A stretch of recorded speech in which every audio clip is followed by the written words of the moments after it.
Spirit Sports Consultants presents our midseason playoff forecast. We're going to take current standings, then look at remaining schedule, give you our forecast for how we think the playoff seedings are going to look. Starting off with the AFC, just to give you an idea how difficult this is. We did this before the Ravens-Bengals game. Joe Burrow hurt.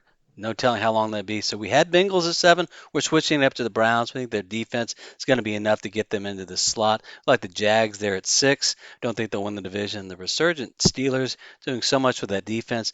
Like the Dolphins taking the AFC East with the Bills hurting.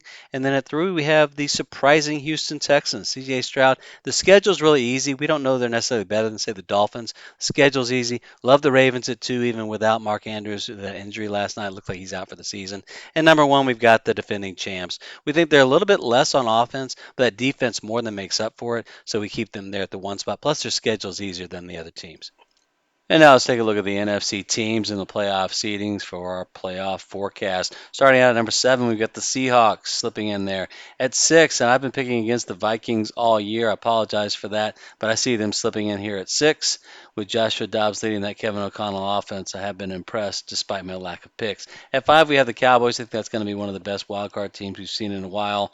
Could be them and the Eagles for that division, but we think they're going to slide in as a wild card. And then at 4, the Saints come in. It could be the Saints or Bucks here.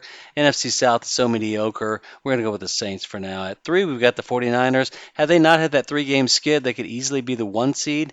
At 2, we've got the Philadelphia Eagles flying in. We think that could be the 1 seed as well. They're currently leading, but with their schedule and the schedule of the number 1 forecast Lions, we think the Lions are more likely to get the number 1 seed here, which is very important for a team playing indoors, relying on that passing, high-octane offense. And starting off the AFC wildcard round, Browns at the Ravens. One of the better games this year in which the Browns stymied the Ravens. Deshaun played unbelievably well. Had a fluke turnover at the end, kind of tilted the scales for the Browns. We think in a payback game, go Ravens. Jags and the Texans, what more can be said about CJ Stroud's phenomenal year? We like the Texans defense as well, and this is a matchup historically the Texans have really dominated, so we'll take them at home. Then we've got the Steelers at the Dolphins. We actually went to the game last year in which the Steelers held the Dolphins scoreless in the second half, so we think this game could be close. We think this might be the most likely of these 3 games of being the upset. Ultimately, we think it's the Dolphins in a close 3 to 4 point victory as they take the game at home. Moving over to the NFC, we've got the Seahawks at the Eagles. And the Seahawks have the chance for the upset, but they'd almost have to play a perfect game. Provided Jalen Hurts and the Eagles don't turn the ball over, it should be a pretty easy Eagles win for this one. Then going down to the Cowboys at the Saints or the Bucks, whoever wins the NFC South. See how much faith I have in that division. We like the Cowboys here. We think they're really, really good for a wild card team.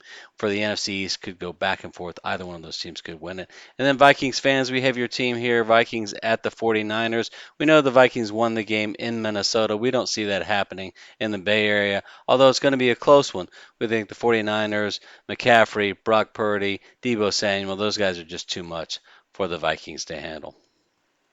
Now let's look at the AFC divisional matchups. Dolphins at the Chiefs. What a great game that was in Frankfurt earlier this season. And I will say I live in South Florida, so I'm trying to be impartial here, and I'm going to be. I think that the Kansas City Chiefs have more on defense. I trust Mahomes far more than Tua, so I'm going to pick the Chiefs in this one. Texans at the Ravens. As much as a Texans fan, I want to pick the Texans. CJ Stroud is a legitimate MVP candidate, but what have I been saying about the Ravens all year? That defense is phenomenal. Lamar has shown a new balance of running and passing. We think the Ravens are dominant, so we think they'll take that one here.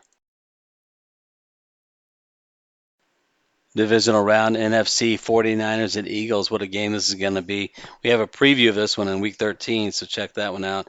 And we almost always in the divisional round lean towards the home teams. Here's the exception. I think the 49ers could be able to run it, throw it, keep the Eagles off balance, and win this game.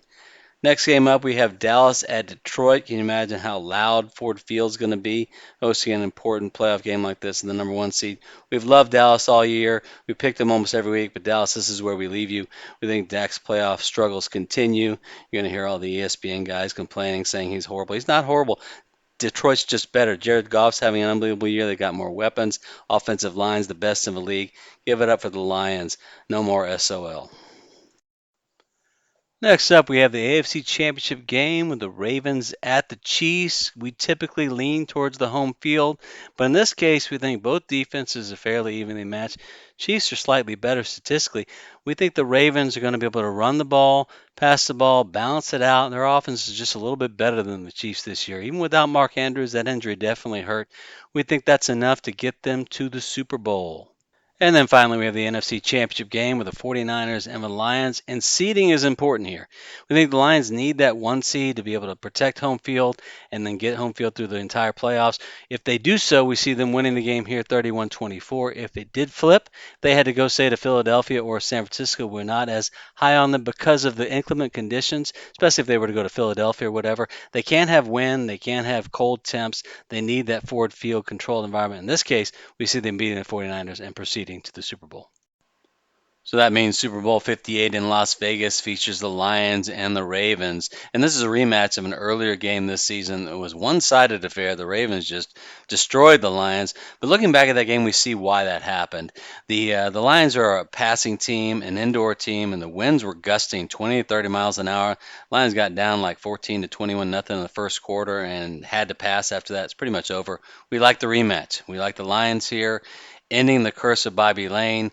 No more rebuilding since 1957. Dan Campbell, Jared Goff, those guys get their due and beat the Ravens here to be champs. Seriously, though, this is just our opinion. We'd love to hear your thoughts in the comments. Give us your ideas and don't keep it focused on your team. Try to be objective. That's all for this time. Thank you for joining. Please subscribe to our channel, and we look forward to sharing our future videos with you.